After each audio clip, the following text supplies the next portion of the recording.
Human beings are the only creatures on earth who know how to fear something that does not yet exist. You can't touch it. You can't see it. No one has ever proven it will even arrive. And yet it still steals your sleep at 3 in the morning. Its name is tomorrow. A gazelle doesn't lie awake worrying about the coming dry season. A bird doesn't panic because its nest might be empty next week. Only we, human beings, carry this strange ability in our minds, to suffer inside a moment that has never come. And 2,000 years ago, on a hillside in Galilee, a carpenter turned rabbi looked at a crowd of people who were aching over tomorrow and said something that sounds almost impossible.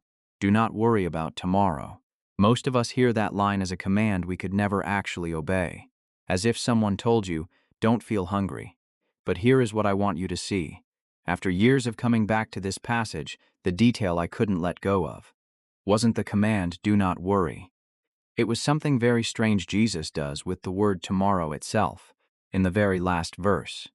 Because in the original Greek, he isn't ordering you to shut your emotions off. He's doing something far more subtle. He's exposing an absurdity that almost everyone reads right past. In verse 34, Jesus says something that sounds genuinely odd. He says that tomorrow will worry about itself. Stop there for a second. He personifies tomorrow, turns it into someone capable of worrying, as if tomorrow were a person, sitting there, holding a burden of its own. Why would he say it like that? The answer is hidden in 3 Greek words that most translations flatten out, and once you see what they actually mean, those 6 words, do not worry about tomorrow, stop being distant advice. They become the most freeing thing anyone has ever said to you. But to understand that, we first have to ask a question almost no one stops to ask. That question is this: why would Jesus place his teaching on worry right here? Most people read Matthew chapter 6 as a string of disconnected advice, a line about prayer, a line about money, then a line about worry. But this passage isn't a random collection. It's a carefully built argument, and its entire weight comes down on the final verse, verse 34. Notice something. All through the passage, Jesus talks about very concrete things: food, drink, clothing, all of it physical, all of it something you can hold in your hand, until the last verse.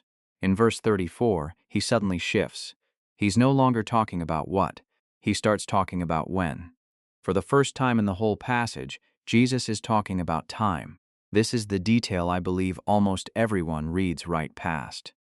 The entire passage is built around the worry over food and clothing. And then, at the very moment it ends, Jesus pulls the curtain aside and reveals that the real problem was never food and clothing.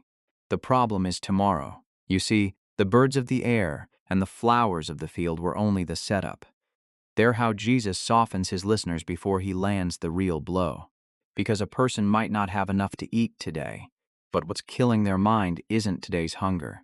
It's the question, what about tomorrow? And here is where the line turns strange. Jesus says, therefore, do not worry about tomorrow, for tomorrow will worry about itself. Really hear that. Tomorrow will worry about itself. In the original language, this is not some accidental figure of speech.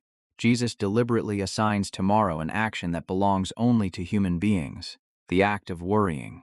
He turns a span of time into a character, as if tomorrow were someone sitting there, shoulders sagging, holding a burden of its own. Why would a master of language like Jesus choose such a strange image? Because he's painting a picture, and that picture is the sharpest diagnosis of worry you've ever heard. Picture it like this. Tomorrow already has a burden of its own. It doesn't need you to carry it. It's fully capable of handling its own share when it arrives. So when you sit here, today, holding the worry of a day that doesn't even exist yet, what are you doing? You're borrowing. You're reaching across an invisible line, dragging tomorrow's burden back and stacking it on your shoulders today, when today already has more than enough to carry. And this is exactly the absurdity Jesus is exposing. Worry is not the sense of a real danger right in front of you. It's the act of moving a burden from a moment that hasn't been born yet, into the only moment you're actually living in. Do you see how subtle he is? He doesn't tell you to be strong. He doesn't tell you to think positive. He simply points out that you're trying to carry something that doesn't exist, And no human being was ever designed to bear that weight. Think about this for a moment. How many nights in your life have you lain awake, not because of what was happening, but because of what might happen? The conversation that hadn't taken place, the bill that wasn't due yet, the result that wasn't in. You lived out the pain of a day that, when it finally came, may not have looked anything like what you imagined. That's the burden of tomorrow, and you carried it all night long, even though it was never yours to begin with. But if we stopped here, this would only be a clever observation, a nice line to print on a shirt. What truly turns this passage upside down only appears when we look at the three Greek words the translations have quietly flattened out. And the first of those three words is hidden inside the sharpest question Jesus asks in the entire passage, a question no one has ever been able to answer yes to. That question is in verse 27, and it's the sharpest line in the entire passage. Jesus asks, "Can any one of you, by worrying, add a single hour to your life?" At first glance, this sounds like a simple rhetorical question. But the Greek word he uses here is where everything begins to open up. That word is helikia, and helikia carries two meanings at once. The first meaning is height, physical stature. That's why some translations render it as add a single cubit to your height. But the second meaning, and the deeper one, is the span of a human life. Lifespan, the length of one's living. Stop here for a moment. Jesus deliberately chose a word that means both size and time. And that's no accident, because both meanings lead to the very same truth. However you read it, whether worry promises you another inch of height or another hour of life, the answer is identical. No. Not once. Never. Worry promises you control over tomorrow. It says, if you just keep turning this over, if you rehearse the scene enough times, you'll get control of it. But it has never once delivered. Not once in human history has worry added even a single minute to anyone's life. It's a transaction with a return of zero. You pay with sleep. You pay with peace. You pay with the ability to be present in the very life you're living. And in exchange, you receive. Nothing. But here is where it goes deeper. Because after exposing the futility of worry, Jesus returns to the word tomorrow, and he uses a second word. In verse 34, when he says each day has enough trouble of its own, the Greek word for enough is arkitos. Arkitos doesn't mean too much. It doesn't mean too little either. It carries a very precise idea. Just enough. Enough for the portion assigned. Enough for one day and no more. And the moment you see this word, a door opens. Because this isn't the first time in the Bible that God designed a system running on the principle of just enough for one day. Let's go back nearly 1,500 years. Into the desert. The people of Israel have just escaped Egypt. They're in the middle of the wilderness, with nothing to eat. And every morning, a strange food covers the ground, white like dew. They call it manna. But here's the part almost everyone forgets. God gave the manna with a strange rule attached. Each person could gather only enough for one day. No more. Anyone who tried to store up extra for tomorrow. Anyone who tried to hoard so they'd feel safe against a future that hadn't come. Found that the leftover bred maggots overnight and reeked. Think about that for a second. God deliberately created a system in which storing up for tomorrow was impossible. He would not allow them to clutch the burden of the future. Every morning, they had to walk out and receive the portion of today, and then trust that tomorrow there would be dew covering the ground white once again. And now hear the words of Jesus with that very echo. Each day has enough, arketos, trouble of its own. He is repeating the lesson of the manna. For 1,500 years, that thread had been running quietly underneath. From the desert all the way to the hillside of Galilee, the same message was woven in. Human beings were not designed to live in advance. You are provided for one day at a time. Tomorrow will have its portion for tomorrow, but only when tomorrow actually arrives. That's why hoarding worry for the future always breeds something rotten in your mind. Just as gathered manna bred maggots, the worry for borrowed from tomorrow will rot inside your today, robbing you of the peace that today had already given you in full. But if you think only the Israelites out in the desert caught this disease, wait, because there was another woman who carried the very same worry. And she wasn't in any wilderness at all. She was standing right in her own kitchen. And the one sitting just a few steps away from her, Dot, was Jesus. The story is in Luke chapter 10, and it's so short that almost everyone reads right past it. Jesus stops by the home of two sisters in the village of Bethany. The older sister is named Martha. The younger is named Mary. Mary does something that, in that era, was almost unthinkable. She sits down at the feet of Jesus, in the position of a disciple, and listens. Martha, meanwhile, does what any one of us would do. She busies herself with serving. She tends to the meal. She makes sure everything is done right. And then Martha breaks. She comes before Jesus, almost in complaint, asking why he won't tell Mary to get up and help her. Jesus' answer is where everything connects. He says, "Martha, Martha, you are worried and troubled about many things." Listen closely to that word. Worried. In the original Greek, the word Jesus uses for Martha here is the very same word he used on the hillside in Galilee, the same root, the same disease. This is the thread I don't want you to miss. The same worry that ran through the hungry crowd out on the hillside runs all the way into the warm kitchen of a woman who had food to spare. And that's what makes it frightening. Because Martha lacked nothing. She wasn't worried about whether there would be food tomorrow. She wasn't lying awake 3 in the morning over a bill. Martha was worried while serving the Lord. Her worry wore the finest garment worry has ever worn, the garment of responsibility. And this is what makes Martha's case the more dangerous one. Worry born of hunger is easy to recognize. But worry disguised as devotion is nearly invisible. It looks like virtue. It looks like diligence. It looks like a good person trying to get everything just right. And yet beneath that surface, the mind is still being torn into pieces, pulled in many directions at once. Notice what Jesus does not say to Martha. He doesn't tell her to stop serving. He doesn't say cooking is wrong. He simply points out that she has let a good thing swallow her entire attention until there's no room left for the one thing that truly mattered, sitting right in front of her. Then he says the closing line, "Mary has chosen the better portion, and it will not be taken away from her." Once again, hear the echo. The better portion. The very same idea of the assigned portion we saw in the manna.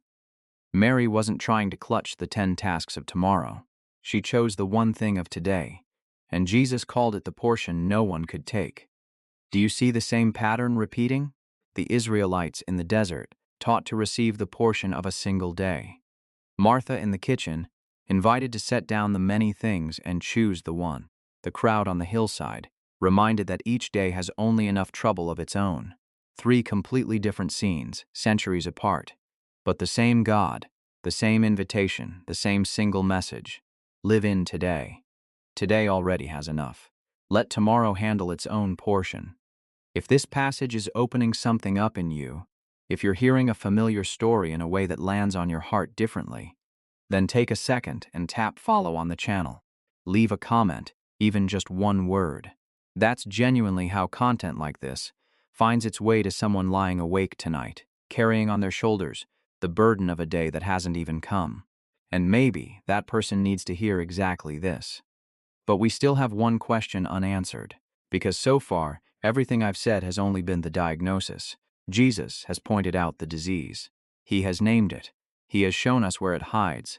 But he doesn't stop at naming the disease.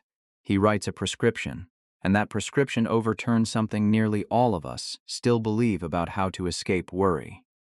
What nearly all of us still believe is this: if you want to stop worrying, stop thinking about the thing that worries you. Empty your mind. Push the thoughts out. Just try not to think about it anymore.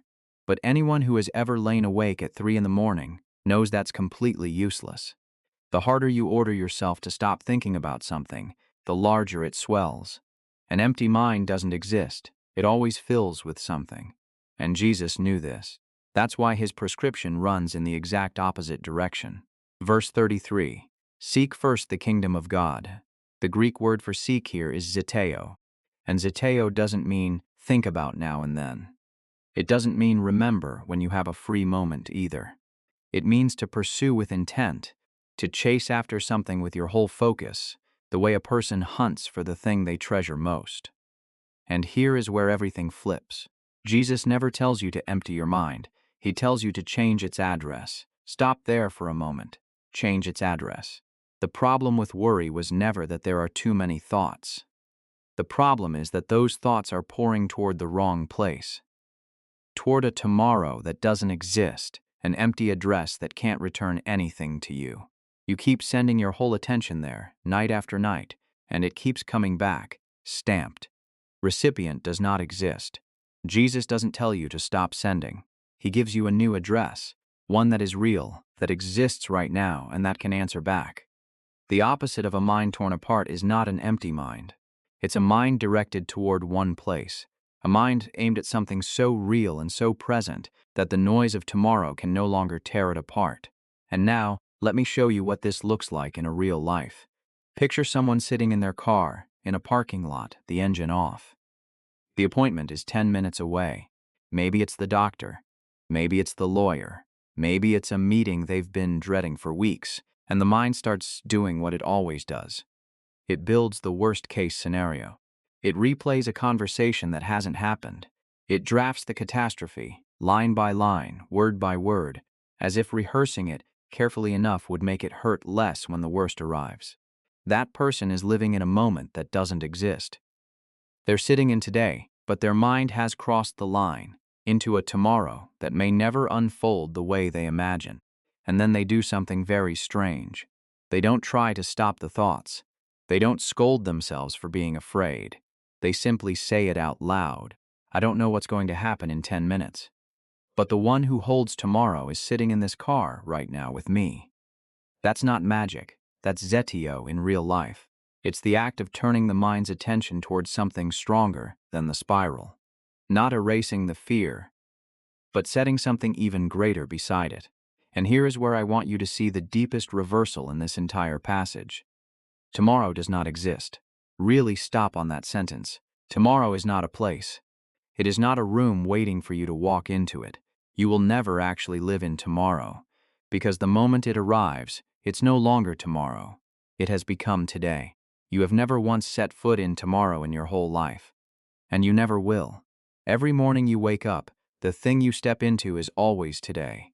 What does that mean? It means the grace you need to face the thing you fear.